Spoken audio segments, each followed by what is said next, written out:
es un intento de resumir, como sintetizar la posición filosófica de Heidegger en los primeros cursos de Friburgo, que es el tema que a que me he dedicado más, el que dediqué mi tesis doctoral, ¿verdad? Y del que se podría decir, por ponerlo así en escolar, ¿no?, que soy como especialista. Abarcar todo hasta ser el tiempo que hubiera sido mucho, digamos, por los distintos matices y los distintos micro cambios que va haciendo el proyecto heideggeriano, que a lo mejor parecen poco, pero en realidad trastocan todo el sentido del proyecto filosófico heideggeriano, esos pequeños cambios.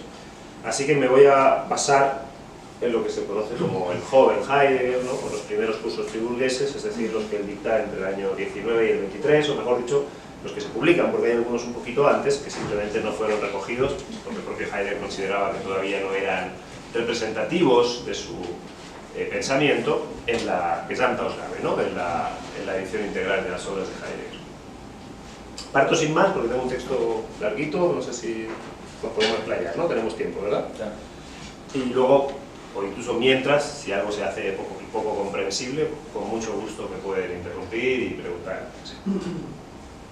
Bien, dado que la filosofía del joven Heidegger es enormemente compleja y requiere aún hoy, a pesar de los numerosos trabajos que se han dedicado a estudiarla en los últimos 30 años, de investigaciones específicas que sigan desentrañando todos los aspectos implicados en ella, en lo que sigue quisiera presentar esta fascinante etapa de su pensamiento desde un punto de vista, por así decir, metódico. En concreto, intentaré dar cuenta del modo como Heidegger hace filosofía, o lo que es lo mismo para él, fenomenología. Es decir, más que meterme en todas las tematizaciones y distintas consideraciones de distintos autores, interpretaciones, etc., lo que voy a intentar es mostrar como el núcleo, por decirlo así, ¿vale? Espero lograrlo, por eso te digo que es una especie de síntesis de lo que muy complejamente se encuentra en esos cursos. Se tratará de mostrar su filosofía de estos primeros años de docencia friburguesa como una peculiar manera de entender el método fenomenológico, a saber, en cuanto a análisis intencional y pregunta por la Sinngénesis, por la génesis de sentido, es decir, por el origen, según el sentido, de un modo de intencionalidad. Entonces lo estoy conectando un poco con también la tradición fenomenológica, particularmente con Husserl, para ver cómo lo entiende. Análisis intencional y génesis de sentido, constituyen, a mi entender, las claves para desentrañar la filosofía de este primer proyecto filosófico de Heidegger, más allá de sus variaciones y de su enorme riqueza temática. A menudo se presenta la filosofía temprana de Heidegger como una fenomenología de la vida o de la facticidad. Incluso hay muchos textos que se titulan derechamente así, ¿no? Pero fenomenología de la vida fáctica, cosas por el estilo, como el de mi amigo Ángel Cholocochi, por ejemplo. Cosa que no es, por supuesto, errónea, pero que quizá desplaza el acento de lo que Heidegger más propiamente toma como objeto y objetivo de su trabajo fenomenológico: la vida filosófica, la filosofía como posibilidad peculiar y marcada de vida. A mí me parece que el tema de los primeros cursos friburgueses no es la vida fáctica, es la vida filosófica. Eso es lo que a Heidegger le importa propiamente. Sus primeros cursos en Friburgo pretenden refundar la filosofía mediante una aclaración de su sentido vital. Y lo hacen, en la línea de lo recién indicado, mediante un análisis de la génesis y la estructura intencional de la posibilidad filosófica de vida. De dónde surge la vida y qué modo de relacionarme con algo es la vida filosófica. La vida filosófica, ¿verdad? De dónde surge y qué forma de intencionalidad, qué forma de tratar con algo es la vida. Representa la vida filosófica. Sus primeros... por importantes que sean sus descripciones y análisis de la vida preteórica, de la vida cotidiana, y sin obviar desde luego el aporte que ellas suponen para el enriquecimiento de la fenomenología, lo cierto es que no constituyen un fin en sí mismo, sino que son ante todo un medio para poder establecer cómo la vida filosófica surge a partir y contra dicha vida cotidiana. Se muestra la estructura de la vida cotidiana, pero no como un fin en sí mismo, sino para ver cómo la vida filosófica se origina en esa vida.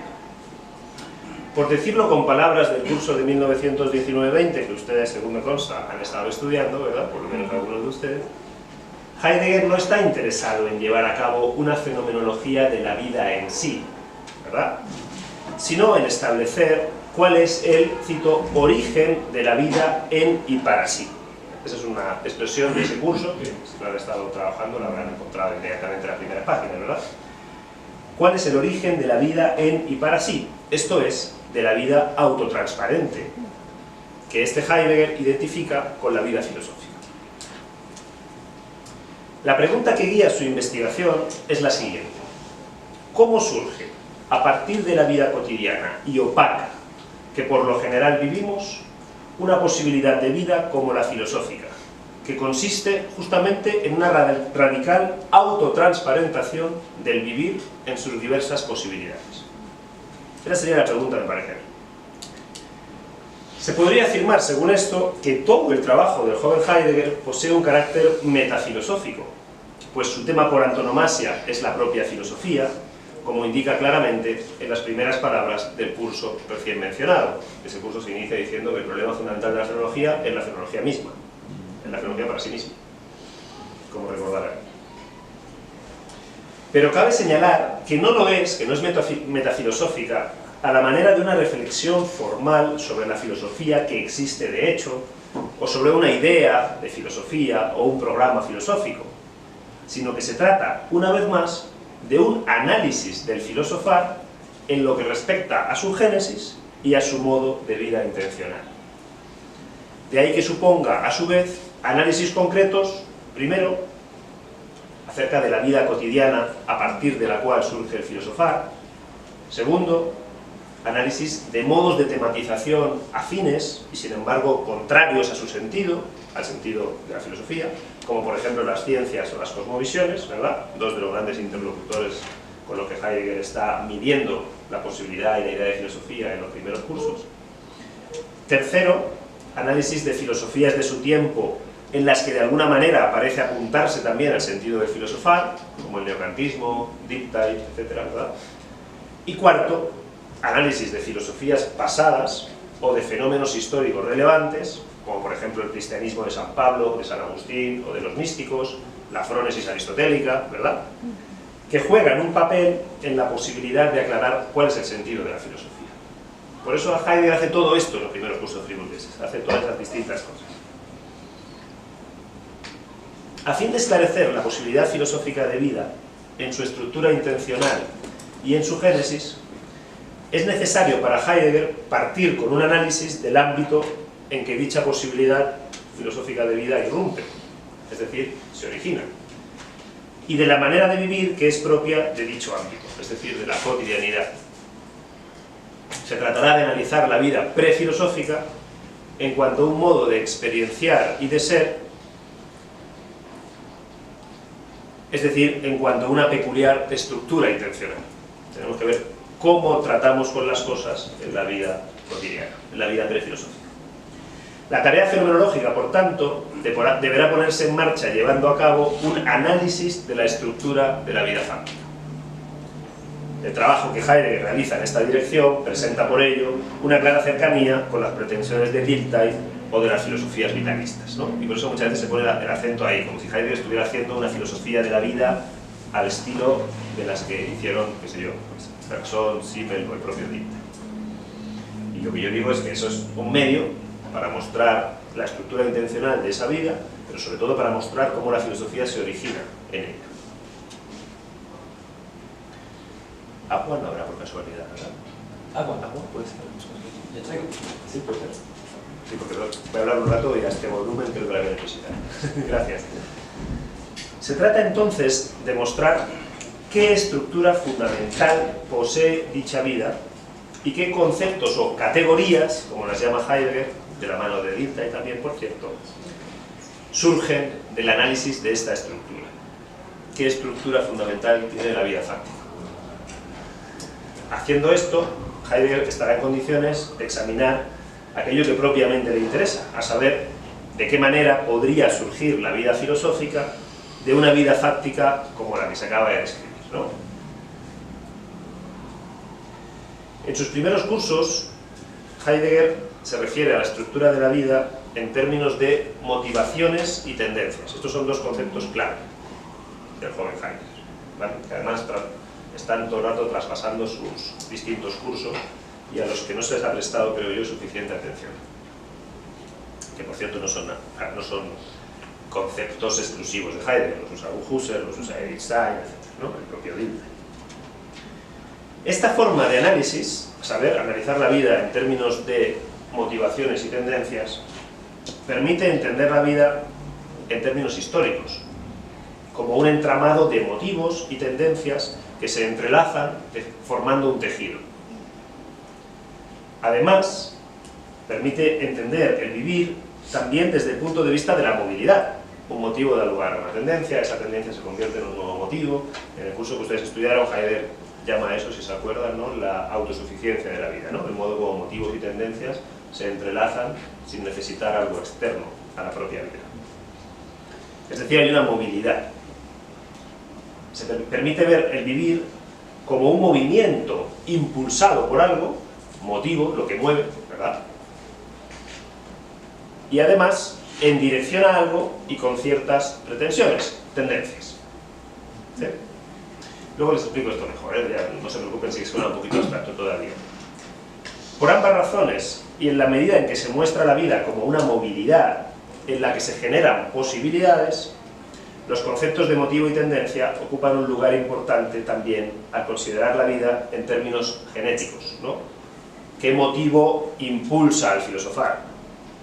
¿Qué es lo que mueve a la filosofía? ¿Verdad? ¿De dónde surge la filosofía? Movida por qué surge la filosofía, la vida filosófica. ¿De acuerdo? Ahora, si consideramos la vida cotidiana, la vida prefilosófica, en términos intencionales, intentando ver estáticamente, por decirlo con Husserl, cómo aparece algo y los correlativos modos de relación con ello, Heidegger lleva a cabo en estos años un análisis de la vida,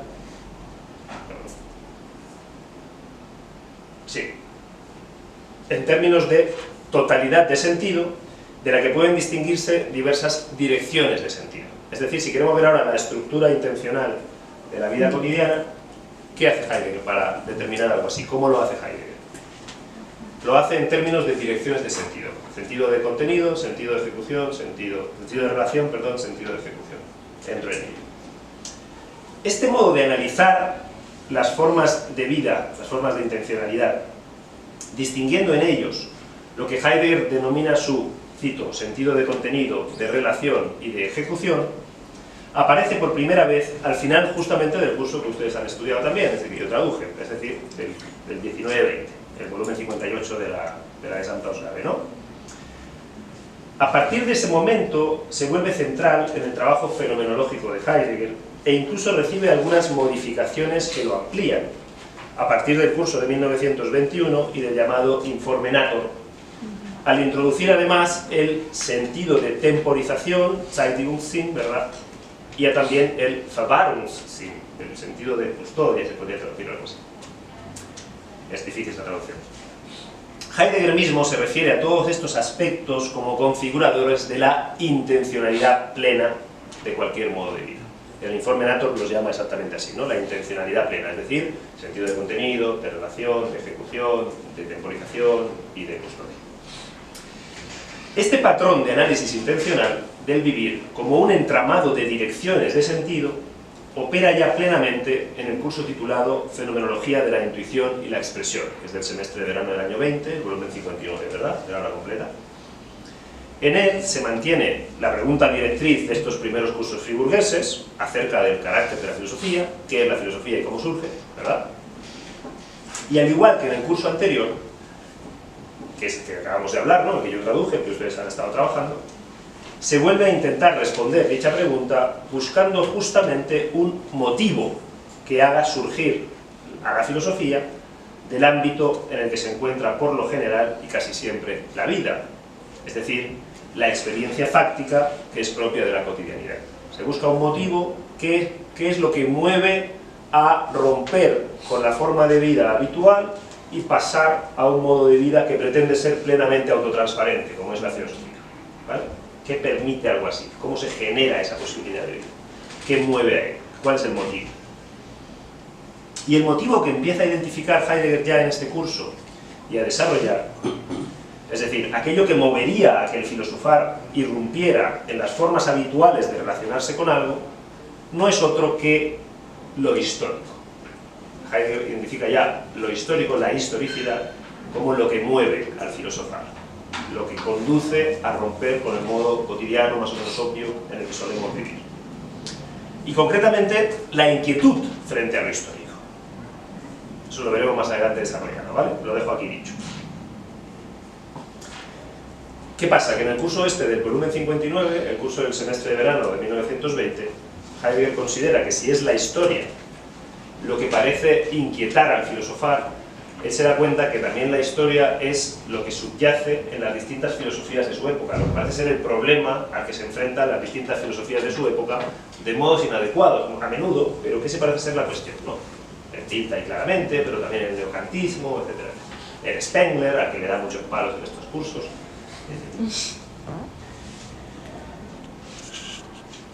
Entonces, al ser así, y además, como en lo histórico se manifiesta algo fundamental para entender la filosofía desde su origen, no sé si alguien lo ha ojeado, lo sí, ¿no? Vale. Bueno, pues ahí el cuento hace eso, ¿no? Es el curso más interesante para saber lo que es la destrucción fenomenológica, hay unas partes al final espectaculares, y además está este análisis de 6 situaciones o 6 modos como se podría experimentar lo histórico, ¿no? Por ejemplo, la primera es Juanito estudia historia, ¿no? 6 distintos contextos enunciativos en los que la palabra historia apunta a cosas distintas, ¿vale? Y lo que hace es analizarlos desde el punto de vista del sentido de contenido, como qué aparece ahí la historia, el sentido de relación, qué forma de trato hay que tener con la historia tomada en ese sentido, ¿verdad? En el caso de la historia como algo que alguien estudia, muchas gracias, es un conjunto de métodos, de procedimientos, etcétera, ¿verdad?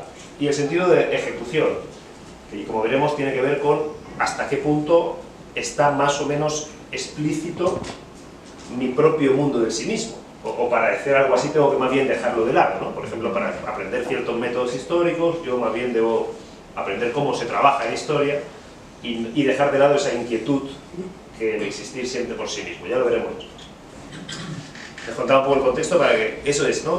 Hay 6 expresiones, que empieza con esa, luego la otra es la historia como el conjunto de los hechos pasados, la otra es hablar de pueblos sin historia, ¿no? Tribus, por ejemplo, pueblos sin historia, la otra es la historia como maestra de vidas, la otra es esta persona tiene una triste historia, ahí ya se va viendo que eso tiene que ver histórico, ahí es cada cual, ¿no? La vida personal, ¿verdad? Y me ocurrió una historia terrible, pongamos por eso, ¿verdad? Ahí ya está claro, los últimos sentidos hacen referencia a la vida personal, individual de cada cual. La palabra historia, que para Heidegger es a eso a lo que refiere a la historicidad, ese sería el sentido original. Y sin embargo, los primeros sentidos hacen más referencia a algo que es ajeno, ¿verdad? Un conjunto de procedimientos, un conjunto de hechos, tradiciones, meramente, como algo más ajeno. Para que tengan el contexto. Entonces, lo que Heidegger va a hacer es analizar esos 6 modos de aparecer y por tanto de vivir lo histórico, la historia, a partir de los sentidos de contenido, de relación y de ejecución implícitos en cada una de esas experiencias. Va a hacer un análisis intencional de cada una de esas experiencias.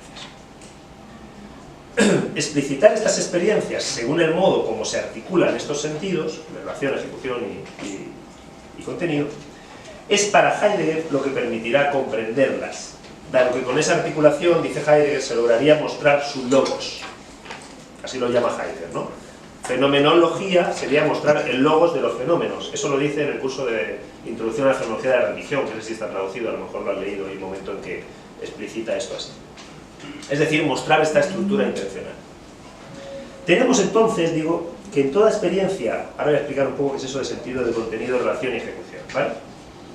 Tenemos, según esto, que en toda experiencia aparece algo y que su modo de aparecer, como que aparece, sentido de contenido, pero sería el sentido de contenido como que aparece algo, es correlato, esto es fenomenología clase 1, ¿no?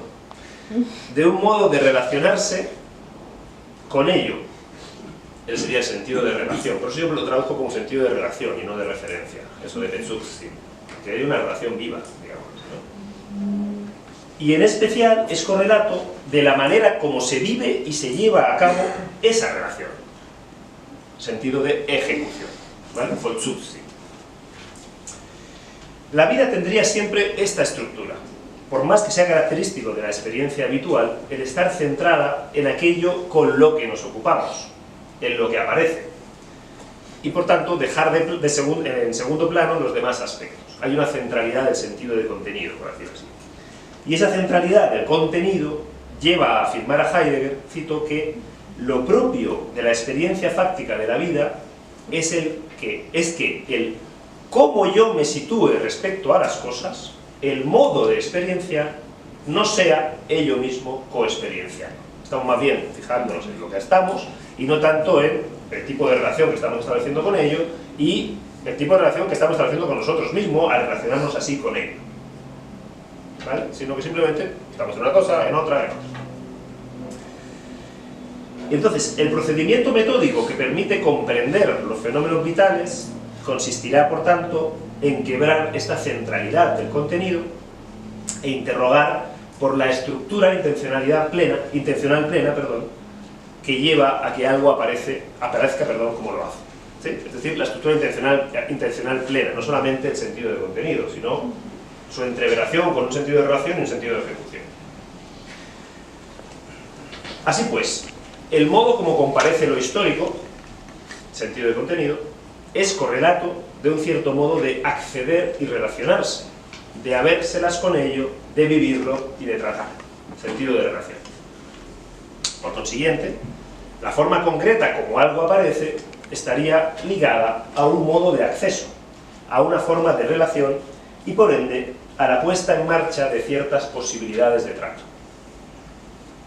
El contenido no es algo que esté meramente ahí para una captación neutra por parte de un sujeto él mismo neutro. Lo histórico, por seguir con nuestro ejemplo, ¿verdad?, está visto en cada caso en un cierto respecto y una cierta dirección, que es correlativa a una forma de relación viva y concreta que alguien, también concreto, pone en marcha. ¿Se fijan? La cuestión es, podemos ver la estructura noesis noema, pero quitándole el elemento casi de abstracto, formal o puro que tiene Husserl. Lo que hay es en cada caso estarse relacionando con algo de una determinada manera. ¿Sí?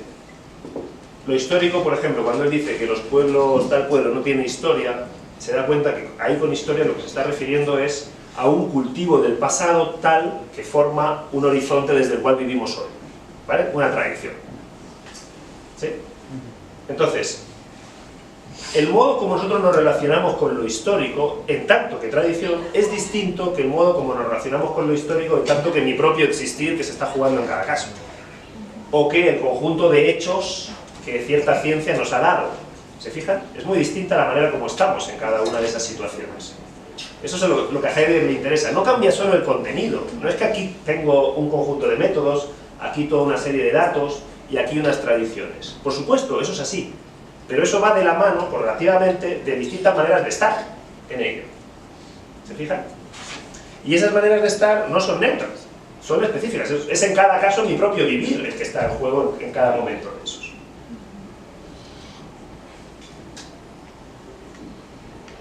Lo histórico está visto, en cada caso digo, en un cierto respecto y una cierta dirección que es correlativa a una forma de relación viva y concreta, que alguien, también concreto, pone en marcha. Al señalar esto, Heidegger inicia la operación metódica de desenajenar al Dasein, así lo llama en la ontología metódica de la practicidad y en el informe de Atón. Pues lo que aparece deja de hacerlo como algo ajeno y que meramente está ahí, que se recibiría simplemente como dado. Nuestro existir no consiste en un pasivo desplazarnos de un contenido dado a otro, sino que en todo momento nos estamos relacionando de alguna manera y estamos adoptando una forma de trato con lo que es el caso para nosotros. El modo como aparece lo histórico en cada uno de los casos considerados depende y va unido a distintas formas de acceso y de trato. Pero ¿y esas formas de acceso y de trato qué son? Según Heidegger no son sino posibilidades de efectuar nuestro vivir. Modos como está en juego nuestro propio estar siendo. ¿Vale? Este último aspecto es el que pone de relieve la tercera y fundamental dirección de sentido, el sentido de ejecución, el Vollzug. Y este es el que no está así tan directamente ya en la estructura noético-noemática, ¿no? Aquí lo que intenta Heidegger es poner el acento en que cada una de esas formas de relacionarme con algo no son sino otras tantas posibilidades de hacer algo conmigo mismo, de vivir. Es decir, pone el acento en que en todas ellas lo que está en juego finalmente es mi propio estar siendo, como un estar siendo finito. ¿Vale? A eso es a lo que apunta el sentido de ejecución. Mediante él se subraya que todas esas formas de relación no son meras estructuras neutras o posibilidades formales a disposición para un sujeto también formal y neutro, sino que son modos como cada Dasein histórico concreto lleva a cabo, Vollzug, su vida. Posibilidades en las que cada uno de nosotros nos ponemos y desde las que respondemos de alguna manera a la necesidad de hacer algo con nosotros mismos, ¿verdad? Al tener que ser. Es decir, a la necesidad de preocuparnos por nuestro propio vivir. El sentido de relación no tiene por ende la última palabra sobre una experiencia y sobre lo que en ella comparece, sobre el modo como algo comparece en ella, sino que es preciso examinar también de qué manera dicha relación apunta o no al propio estar siendo. En qué medida el existente tiene en claro que de lo que se trata en todo caso es de ese estar siendo. De lo que está en juego en todo contenido que aparece no es sino el propio estar vivo, el propio vivir. ¿Vale? Esa dimensión es la que quedaría más oculta normalmente en ese ocuparnos con una cosa y con otra y con otra y con otra, esa centralidad del contenido, ¿verdad? Así pues, habría formas de relación, esto es, formas de acceso y de trato a algo, que exigirían una implicación personal, directa, y que obligarían al Dasein a enfrentar de alguna forma ese problema que él es para él mismo, que él es para sí mismo. Mientras que habría también otras formas de relación que permitirían e incluso obligarían a dejar esto de lado y mantenerse en una cierta pasividad, receptividad y enajenación en ese sentido. ¿Vale? Para Heidegger, tanto las ciencias como las cosmovisiones, como ciertas formas de hacer filosofía que tienden a un aseguramiento, dice él, ¿verdad?, estarían jugando en contra de mostrar esa inquietud del existir, que para Heidegger, como veremos, no es sino la motivación fundamental que pone en marcha la filosofía.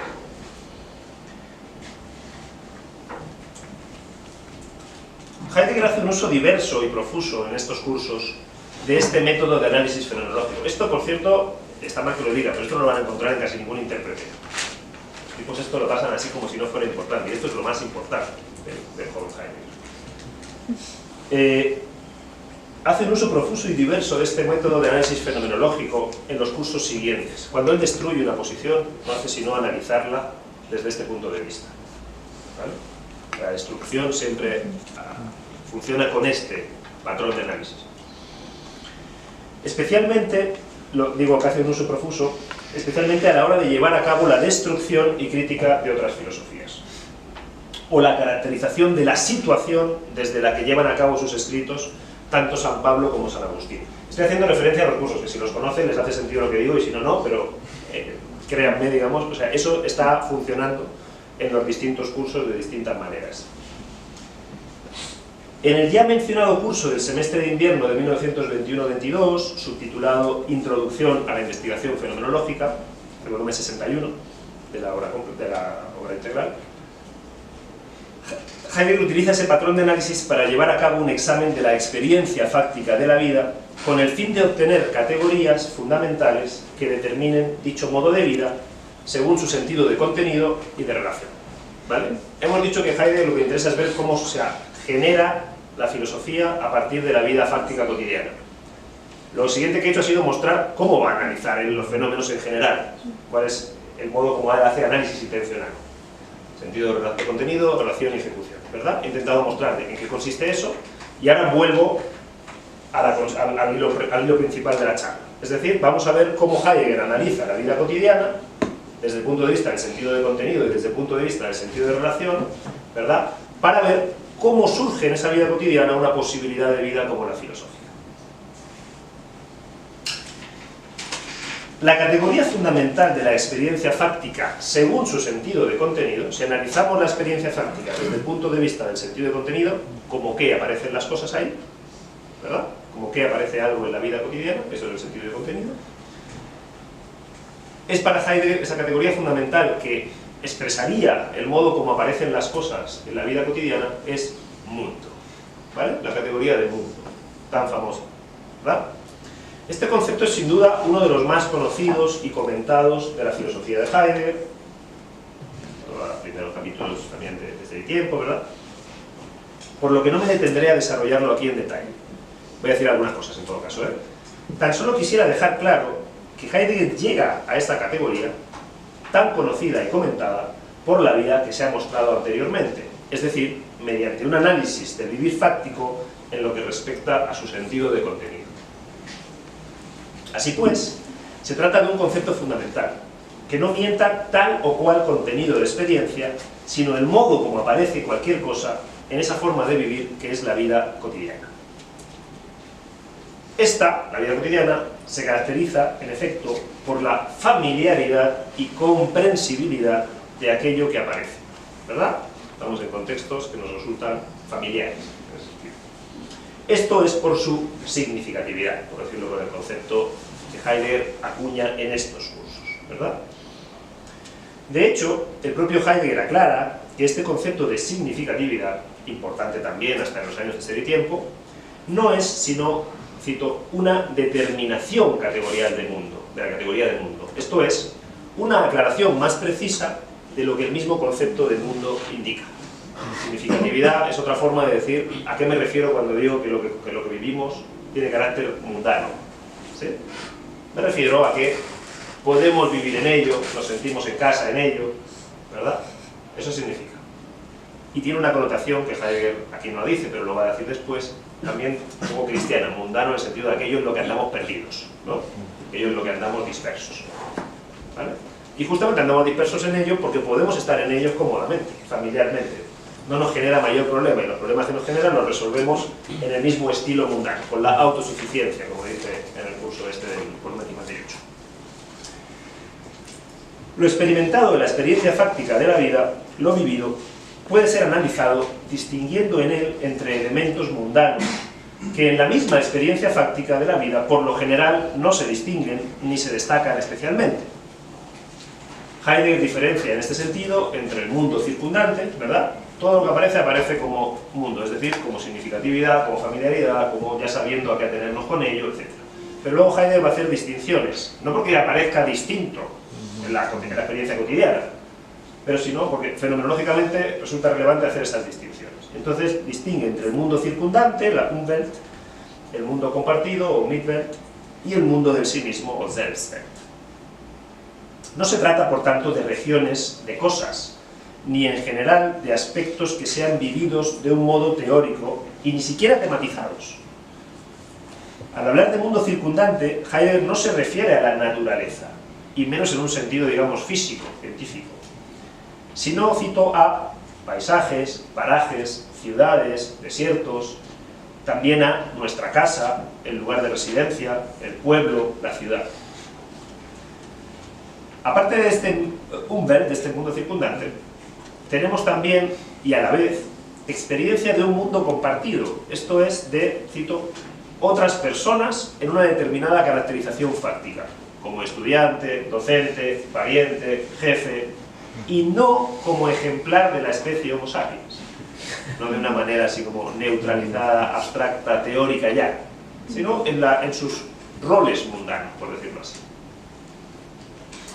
No se trata, por tanto, de cuerpos que se mueven en el espacio, ni de alter egos en sentido trascendental, ¿verdad?, que haya que deducir a partir de la propia subjetividad, sino de personas concretas en una determinada función o relación mundana. Este mundo compartido y el mundo circundante aparecen siempre en relación con un mundo propio o un mundo del sí mismo, esto es, en una particular entreveración conmigo, que en un primer momento se pasa por alto, Luego veremos que las relaciones ni más ni menos que yo soy eso. Eso es mi propio vivir, ¿verdad? Todo eso que está... no soy otra cosa que eso, digamos. Pero en un primer momento aparece como que también yo estoy ahí de algún modo. Yo mismo comparezco de alguna manera en mi experiencia. Si bien no a modo de un sujeto que tiene vivencias, ¿verdad? Ni tampoco en ninguna forma, digamos, teórica, como distanciada de aquello que estamos viviendo. Yo mismo me experimento más bien, dice Heidegger, en mis estados de ánimo, ¿verdad? En aquello en lo que hago, en cómo me va en ello, cómo me siento, cómo me sale, ¿verdad? En lo que me pasa, en lo que me acontece, etc. Bien. El análisis de la vida fáctica desde el punto de vista del sentido de contenido da por resultado, entonces, una caracterización de la misma, de dicha vida, en cuanto a mundo. Mundo circundante, mundo compartido y mundo de sí mismo, siempre mezclado, por así decir, y en cuanto a mundo significativo y familiar, es decir, habitual. Si pasamos ahora el sentido de contenido, ¿vale? Mundo, en esas distintas configuraciones. Pasemos al sentido de relación. ¿Cuál es el concepto clave del sentido de relación según Heidegger? Dicho menos técnicamente. ¿Qué concepto podría expresar el modo como nos relacionamos con eso que aparece ahí? ¿No? Con lo que aparece. Y Heidegger dice, cuidado. El concepto de cuidado, de Sorge, también famosísimo, permite expresar de qué manera estamos tratando con lo que aparece ahí cotidianamente. Es decir, no es una forma teórica, distanciada, tematizante, sino que es una forma justamente de, en algún sentido, hacernos cargo de ello, en algún sentido, estar en ello, estar implicados. Ahora, ¿qué ocurre si preguntamos por el sentido de ejecución, por el Vollzugssinn? La vida cotidiana se caracteriza, decimos, por estar más bien dispersa en lo que está viviendo, estar ocupada en eso, en lo que anda. No tanto por darse cuenta de que eso en lo que anda no es ni más ni menos que su propio vivir finito, que por ende algo de lo que ya siempre se está haciendo cargo, por activa o por pasiva.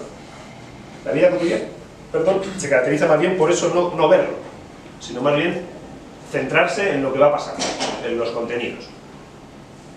Pero si preguntamos al respecto, nos damos cuenta que, claro, lo característico de esa vida fáctica es no prestarle atención.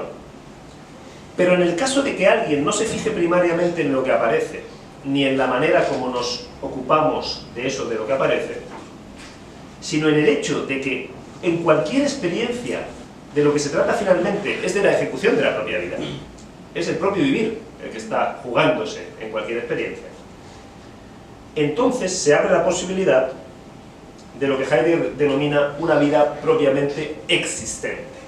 El concepto de existencia en los primeros cursos de Friburgo mienta una posibilidad de vida, no como en Ser y Tiempo, que mienta el tener que ser y el tener que ser en cada caso, ¿se acuerdan? Ahora por 5 si no recuerdo mal. Sino, lo que mienta en Ser y Tiempo es lo que en el Heidegger Ser y Tiempo sería la vida propia, la propiedad, ¿vale? Existencia, en los primeros cursos friburgueses, es un concepto más técnico, que mienta ese modo de vida en el cual yo me hago cargo de lo que se trata es de mi propio vivir, en todos los casos. Cuando no son los contenidos ni los modos de relación, sino el sentido de ejecución el que domina en la forma de vivir, es decir, el que domina porque está plenamente claro que es de eso de lo que se trata, y yo me hago cargo de mi propio existir, de mi propio estar siendo. Cuando ocurre eso, digo, se pone en marcha, dice Heidegger, en el curso que ustedes trabajaron, que yo traduje, una forma de vida espontánea, ¿no? Él dice que es la espontaneidad máxima de la vida está en el sentido de ejecución, al final del curso, casi ya cuando ya termina. Es decir, una vida que no se deja espontánea en el sentido moderno, ¿no? Autónoma, libre, que no es pasiva, que no está determinada, sino que tiene un elemento de libertad, de espontaneidad en ese sentido. Es decir, que no se deja llevar por lo que trae el día, sino que sabe que es su propio vivir lo que está en juego en todo caso. Se vuelve posible entonces darle una dirección explícita a dicha vida, ¿no? Si yo me doy cuenta de que es mi propio vivir el que está en juego en todo caso, puedo empezar a ser espontáneo, es decir, justamente empezar a ser libre, empezar a darle dirección yo mismo, o a elegirme, digamos, ¿no? Y salir de esa dispersión en la que solemos vivir. Podemos dar una dirección explícita a dicha vida con plena transparencia acerca de lo que está en juego en toda decisión y omisión. En este caso, cuando ocurre algo así, tiene lugar lo que Heidegger denomina una explícita preocupación, Bekümmerung. Él distingue entre Sorge y Bekümmerung, ¿vale? La Sorge es el modo como habitualmente tratamos con las cosas, pero puede darse algo así como una preocupación real, digamos, de cada cual por su propio estar siendo. Es un concepto que surge por primera vez en el curso del volumen 59, Fenomenología de la intuición y la expresión, ¿verdad? Que también es importante en estos cursos. Bien, una vez descrita la vida fáctica en su estructura intencional, muy brevemente, pero espero que por lo menos de manera clara, y ustedes lo pueden ligar con los análisis del tiempo, de la mundanidad del mundo, etcétera, etcétera, ¿verdad? Estamos en condiciones ahora de realizar la pregunta que propiamente me parece a mí que es la que le interesa a Heidegger, a saber, ¿de qué modo surge la posibilidad de vida filosófica a partir y en contra de un modo de vida como el descrito? A fin de aclarar, porque hemos visto, claro, si pasara eso, la vida se volvería existente, ¿sí? Se haría cargo explícito de sí misma, se preocuparía explícitamente de sí. Ya, perfecto, pero ¿y cómo pasa eso? ¿Verdad? ¿Qué es lo que mueve a que algo así sea posible?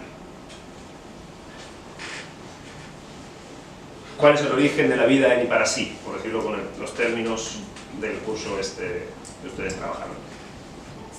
Problemas fundamentales de la fenomenología. A fin de aclarar este importante aspecto, que involucra por ende análisis de tipo genético ya, cómo surge, ¿verdad?, cómo se genera esa posibilidad de vida, conviene considerar brevemente la manera como Heidegger explica la génesis de la ciencia a partir de la experiencia vital fáctica. Esto, también me permito ser poco modesto ahora, no lo van a leer en ningún otro lado. Esto es, creo que el único que lo ha explicado un poco relativamente comprensible hasta ahora, creo que lo tienen aquí. Permítanme la inmodestia. Porque además me he podido basar en un texto que salió hace poco, en el volumen 80.1. Hay un texto que se llama Sobre psicología, que está citado, no sé si se han fijado en ese curso, los problemas fundamentales de la fenomenología del 19-20, hay un par de momentos que lo cita. Y que el editor, que fue mi director de tesis, Gander, dice, eso está perdido. Pues no, lo encontraron y lo han publicado el año pasado, lo acaban de publicar. Y ese texto es clave para ver, si se acuerdan, en el curso este mismo, Problemas fundamentales de la fenomenología del 19-20, hay toda una serie de consideraciones sobre la génesis de la ciencia. ¿Se acuerdan? Esa parte de lo del lógica concreta, de un campo de experiencia y tal y cual. ¿Se acuerdan de esa parte? Que él pone incluso, ¿no?, de las ruinas romanas que se encuentran y cómo de ahí surgiría algo así como de algo que está en el mundo circundante, surge algo así como una tematización científica de ello. E intenta hacer unas consideraciones que para mí son muy interesantes sobre la génesis del modo de trato con las cosas que es la ciencia, ¿vale? El mejor texto para complementar con eso es esta conferencia sobre psicología. Entonces, me refiero a ello. Esto se pone un poquito más técnico, pero yo creo que se entiende. Hasta ahora se entiende, ¿no? Más o menos. Bien. Si la filosofía es una forma cognoscitiva de realizar la vida, una forma que tematiza y que intenta transparentar, que intenta llevar a concepto, ¿verdad?, entonces Heidegger ve que guarda ciertas similitudes básicas con la ciencia en lo relativo a su génesis. También la ciencia parte de una vida que no tematiza, digamos, ni pretende determinar las cosas, y se convierte en una forma de trato con las cosas que es determinativa, ¿verdad? De decir cómo son, cómo se comportan, etcétera, etcétera. Si bien filosofía y ciencias positivas presentan diferencias fundamentales en su estructura intencional, la principal diferencia es que la ciencia justamente corta el nexo con la vida propia, con el mundo de sí mismo, mientras que la filosofía la acentúa, ¿vale? Y por cierto es el mismo problema que tienen las cosmovisiones. Son explicaciones que pretenden hacer cargo de lo que nos preocupa, pero de tal manera que ya nos dan la respuesta, que cortan esa inquietud, digamos, ¿no? Entonces, si bien tienen diferencias fundamentales en su estructura intencional, el modo de generarse a partir de la experiencia cotidiana es formalmente el mismo, como veremos ahora. Para Heidegger, la ciencia y la filosofía surgen de la forma de experiencia que es propia de la vida científica, la que hemos dicho, el ocuparse de contenidos, ¿no?, el hacerse cargo de un modo u otro de lo que va trayendo el día. En dicha vida, vivimos por lo general volcados en aquello en lo que estamos, en aquello que nos compete en ese momento. Además digo, en ella experimentamos todo sin ninguna articulación especial. Como decíamos, no hay un mundo del sí mismo, un mundo compartido, no, ahí está todo obviamente mezclado, no necesitamos distinguir siquiera. No necesitamos diferencias entre tipo de cosas. No agrupamos ni llevamos a cabo distinciones que serían ya propias de una actitud tematizadora. No piensen en nuestro momento, que ahora estamos nosotros tematizando, sino lo que hacen cuando se van a tomar el bus hablando con un colega, con un amigo, ¿no? Bla, bla, bla, y suben al bus y no sé qué, y pagan y se sientan. Eso, a eso se refiere Heidegger, ¿no? El mundo circundante, el mundo compartido y el mundo del sí mismo se compenetran, ¿no?, sin mayores distingos, sin acentos ni contornos especiales. Nada está destacado en una caracterización específica, sino que la vida forma una unidad más o menos indiferenciada, aunque no por ello irracional o amorfa. Esa es la discusión de Heidegger con el irracionalismo y con las filosofías de la vida de su época, ¿no? Como si fuera la vida una fuerza irracional. Para nada, la vida está articulada siempre. La vida es comprensible, la vida es significativa. ¿Sí? Pero no está articulada desde una teoría, o teóricamente, o marcadamente, sino desde la significatividad, el saber a qué atenerse, el cuidado por el mundo, digamos así, ¿no? Al revés, ya hemos indicado que la significatividad es el rasgo fundamental de lo que se experimenta en esa vida. Vivimos en un entramado en el que todo es comprensible y nos incumbe sin necesidad de tematización o distinción alguna. Dicho con otras palabras, en general estamos sumidos en una situación en la que aparecen a un tiempo y sin distinción expresa elementos del mundo circundante, ¿verdad? La sala esta en la que estamos, el paisaje que aparece ahí, aquel edificio, ¿verdad? Elementos del mundo compartido, ustedes, ¿verdad?, yo mismo, en las caracterizaciones especiales del caso, en nuestros distintos roles mundanos, digámoslo así, y también elementos del mundo del sí mismo, cómo cada uno de nosotros se siente en este momento, qué le está pasando, ¿verdad?, etcétera, etcétera. Ese vivir, sin embargo, puede experimentar, o sea, normalmente no está articulado, en ese sentido marcado, ¿no? No está, digamos, como diferenciado, distinguido, etc. Ahora Heidegger va a decir, primero, que hay más formas en la propia vida cotidiana en las que en algunos elementos se vuelven más marcados, ¿vale? Y después que eso permite un paso a una forma de trato como sería la científica o la filosófica, donde ya sí se está haciendo tematización explícita de algo. O sea, habría un primer momento que vamos a ver que tiene dos formas fundamentales. Digo, entonces, el vivir ese cotidiano puede experimentar diversas formas de articulación. Lo indiferenciado puede adquirir un matiz específico de distintas maneras, tanto en lo que respecta al modo de vivirlo, como a los contenidos vividos. ¿A qué voy? Por ejemplo, así pues, todavía un poquito más. Existen modos de articulación de lo experienciado que se mantienen en el estilo de la experiencia fáctica de la vida. Esto es, que no suponen una disolución de la significatividad. No tenemos ante nosotros objetos, ¿verdad? O conjuntos de características. Seguimos teniendo significatividad, seguimos teniendo elementos que sabemos a qué atenernos con ellos. Pero lo que sí suponen es un destacarse algo, ya sea desde el punto de vista del contenido, un cierto ámbito de contenido se destaca, o bien se destaca a lo mejor una manera de relacionarnos con ello. Para el caso que aquí nos interesa, es posible que uno de los mencionados ámbitos mundanos, mundo compartido, del sí mismo o circundante, ¿verdad?, se destaque, que cobre especial relevancia y centre nuestra atención de un modo señalado a algún aspecto del mundo circundante, del mundo compartido o del mundo del sí mismo. Aparte, es decir, no siempre estamos indiferenciadamente, de repente decimos, pucha, qué campo de flores más hermoso, y te quedas ahí, como campo de flores, y te quedas un rato en él, ¿vale? Aparte de eso, Heidegger indica, esto es importante, y es lo último así dificilillo que introduzco, esa es la última pieza que me falta para poderles armar todo el puzzle. Heidegger indica un modo de articulación distinto, es decir, de otra índole, que tiene que ver más bien con el modo como nos relacionamos con las cosas. No articular en el sentido de que de repente algo se destaca, ¿no?, y deja de estar esa indiferencia en la que solemos movernos de contenidos y algo llama nuestra atención especialmente. Sino ahora una forma que tiene más que ver con cómo nos relacionamos con ellos. Se trata de lo que denomina, en el curso que ustedes también trabajaron y yo traduje, el tomar en conocimiento, eso de la Kenntnisnahme. En ese modo, que son unos pasajes difíciles, estoy intentando explicar esos pasajes de ese curso sobre el tomar en conocimiento. En ese modo de experiencia, volvemos de alguna manera sobre lo experimentado, o sobre la manera de experimentar. Es decir, si bien no para estudiarlo, y menos todavía para estudiarlo científicamente, sí hacemos tema de algo, hacemos tema de ello, y de ese modo le damos una cierta articulación. Lo ponemos en alguna conexión. Me explico. En el curso de Problemas Fundamentales de la Fenomenología, Heidegger lo ejemplifica de esta forma. Cito: viviendo de manera no refleja, sin reflexión alguna, en la experiencia fáctica, en el nexo de expectativas, en el que consiste la experiencia fáctica, ¿verdad? Estoy en esto, busco aquello, motivos, tendencias, etc. Puedo, no obstante, meditar, dice él, y tener experiencia de todo el tejido motivacional. Ah, pucha, yo vine aquí porque en verdad a mí lo que me importaba era tal, y por eso hice aquello otro. Sí, cuando, por ejemplo, el examen de conciencia. Cuando uno llega a su casa en la noche y dice, pucha, ¿qué he hecho hoy, verdad? Y se pone de alguna manera, ya eso deja de ser un conjunto de experiencias indiferenciado y empieza a articularse. Ah, pues me pasó esto, y por eso tal, y claro, yo por eso le dije aquello otro, y el otro me tengo hasta las narices, y por eso no sé qué, ¿verdad? Se articula.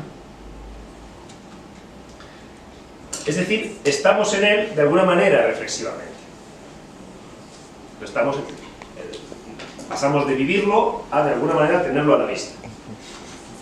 Mediante el recuerdo, fíjense, mediante el recuerdo puedo hacer volver eso de lo que he tenido experiencia.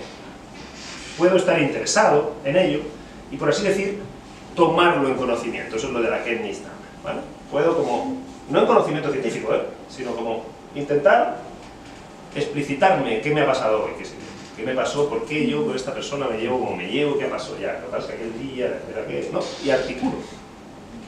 ¿Sí? Pero fíjense, no por eso estoy haciendo ciencia, no por eso estoy convirtiendo eso que he vivido en un objeto indiferente a mí. Es mi propia vida, pero ahora le estoy dando como una cierta articulación. Es decir, dice Heidegger, puedo tomarlo en conocimiento, puedo tomar especial nota de ello, puedo contar, narrar lo experimentado y hacerlo con rasgos vitales, sin transformarlo, insisto, en un conjunto de experiencias de un sujeto así como distanciado y nada por el estilo. Bien, con este concepto de tomar en conocimiento, Heidegger refiere entonces a las formas de tematización que son propias de la vida fáctica, ¿verdad? Tematizaciones no objetivadoras. Cuando hablamos de algo, cuando intentamos tematizar algo que nos ha pasado, que nos importa, lo que sea. Se trata de modos ya en algún sentido discursivos y que por ende articulan y destacan de alguna manera lo vivido. Ahí yo empiezo a hacer distingos, a hacer diferencias y articularlas. Al hacer tal cosa, ponemos en claro, por ejemplo, qué nos movía en una situación, por qué hicimos lo que hicimos, ¿verdad? ¿Qué nos importaba ya? O bien, qué pretendíamos, qué nos importaba, qué nos molestó, etc. Así pues, volvemos explícito algún nexo, alguna conexión entre los contenidos de experiencia. Ya no están ahí indiferenciadamente, sino que están conectados. Y además, hacemos explícito también nuestra relación con ellos. ¿Qué me pasa con ellos? ¿Por qué esto me molesta? ¿Por qué esto lo quiero? ¿Por qué esto no? ¿Verdad?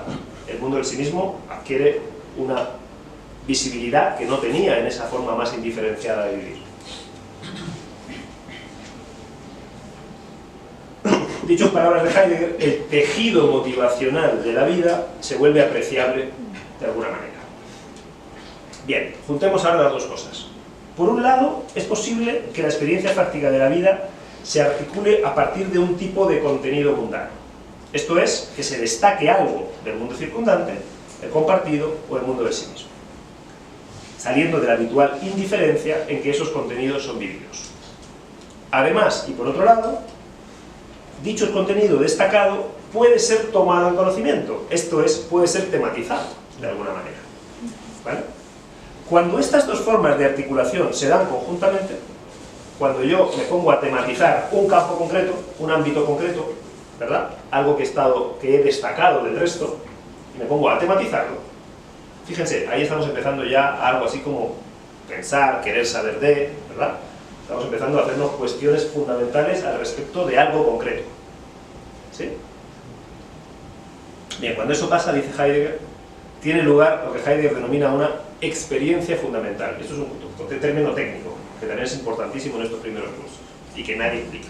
Así que, de verdad, a mí me ha costado mucho sudor entender esto, porque me voy a los intérpretes y todos dicen cualquier cosa, ¿verdad? Heidegger, en ese texto que les decía sobre psicología, lo explica es el texto que mejor habla de este tema. Entonces digo, cuando esas dos formas de articulación se dan conjuntamente, destacamos algo específico y lo tematizamos, nos ponemos a preguntar ya respecto de ello, intentamos ver cómo se conectan ahí las cosas, qué está pasando ahí.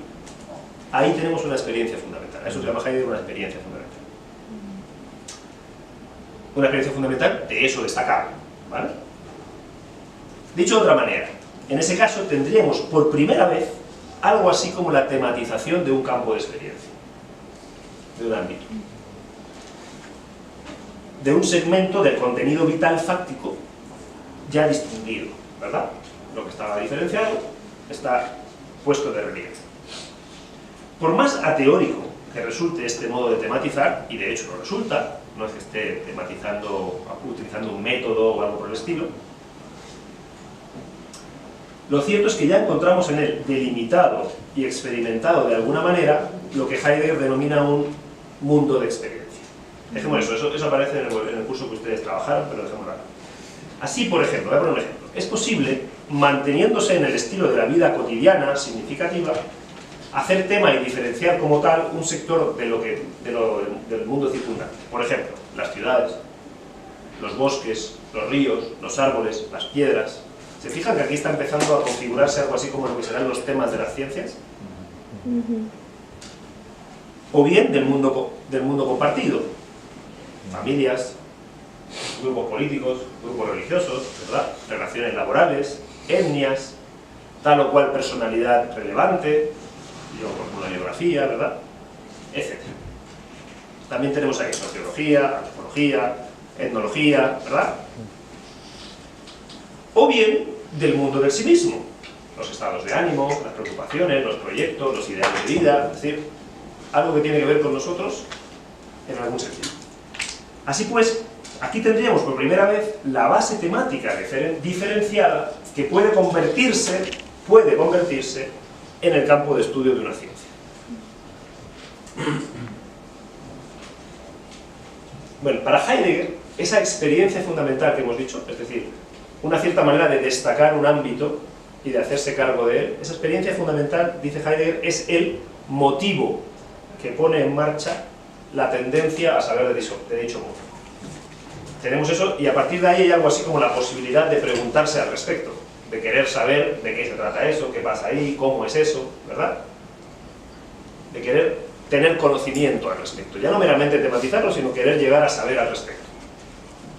La experiencia fundamental es lo que motivaría la indagación que encontramos aquí in statu nascendi, por lo que dicha experiencia debe servir siempre, dice Heidegger, como medida de la correcta motivación de los pasos que la investigación vaya realizando. Me explico. Lo fundamental a la hora de analizar una ciencia es para Heidegger indagar en qué medida dicha motivación, ¿verdad?, se mantiene en todos los pasos de tal ciencia. Supongamos que una ciencia ha surgido, como veremos después con la filosofía, de una especie de inquietud por la existencia. Si la filosofía surge de ahí, analizar las otras filosofías va a ser fijarnos en qué medida se mantiene eso como la base motivacional, como lo que sigue moviendo a la ciencia en concreto, ¿vale? O no, de repente se meten otros análisis. Por ejemplo, no vale solo para la filosofía, pongamos por caso las ciencias humanas. Parten de una cierta experiencia del mundo del sí mismo, de algo que somos nosotros mismos, o del mundo compartido, las ciencias sociales específicamente más también, pero luego aplican métodos de las ciencias naturales. Entonces, la motivación, la experiencia fundamental que está en la base de esa ciencia es dejada de lado por un ideal de conocimiento que es ajeno, ¿vale?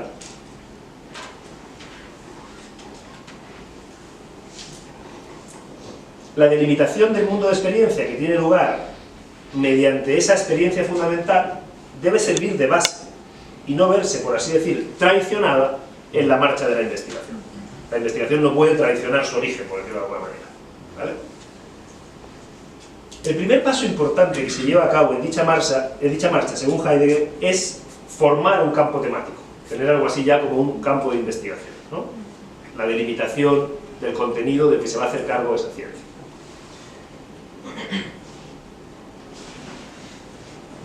Bien, entonces habrá ciencias que se hagan cargo de aspectos del mundo circundante, ciencias que se hagan cargo de aspectos del mundo compartido, y ciencias que se hagan cargo del mundo del sí mismo, de algún modo.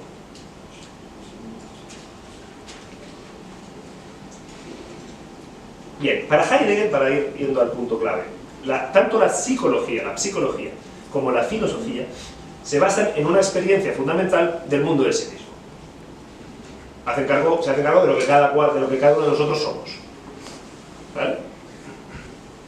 Ambas hacen tema a su manera de ese mundo y parten mediante una tematización que lo destaca y, al menos en un primer momento, deja de lado su cotidiana imbricación con el mundo compartido y circundante.